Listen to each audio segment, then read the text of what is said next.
আজকে নতুনদের জন্য একটা ট্রিক্স শিখব, সেটা হচ্ছে অটো ফিল সিরিজ। হ্যাঁ, সেক্ষেত্রে আপনি নাম্বারিংয়ের ক্ষেত্রে 1 লিখে আমরা কেউ কেউ এটাকে টেনে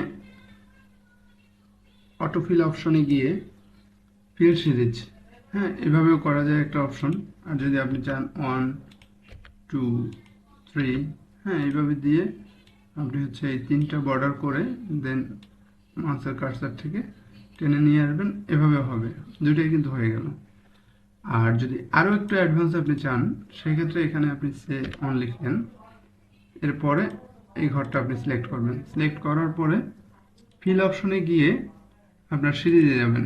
সিরিজে গিয়ে এখানে আপনি কত সংখ্যা চান, সে আপনি 500 চাচ্ছেন, এবং এটা টাইপটা আপনি অবশ্যই দিয়ে দিবেন যে রোতে যাবে না কলামে যাবে। এখানে কিন্তু রো সিলেক্ট করা আছে। রো সিলেক্ট করা থাকলে কি হয় আপনারা একটু খেয়াল করবেন।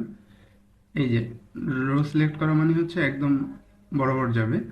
আর যদি আপনি নিচের দিকে চাচ্ছেন, সেক্ষেত্রে এখানে অন লিখবেন। অন লেখার পরে এই ঘরটা সিলেক্ট করে আপনি ফিলে যাবেন। ফিলে গিয়ে সিরিজে যাবেন। সিরিজে গিয়ে আপনি এখানে কলাম সিলেক্ট করবেন। কলাম সিলেক্ট করে এখানে আপনার যে সংখ্যাগুলো দরকার, সে আপনার 470টা সংখ্যা দরকার, ওকে দিয়ে দিবেন। এখানে আপনার কিন্তু ওর মতো করে 470টা সংখ্যা নিয়ে নিয়েছে, আপনি যদি খেয়াল করেন ভালোভাবে। তো সেই ক্ষেত্রে আপনার মাউস ধরে টেনে টেনে নিয়ে গিয়ে অনেক সময় নষ্ট হয়।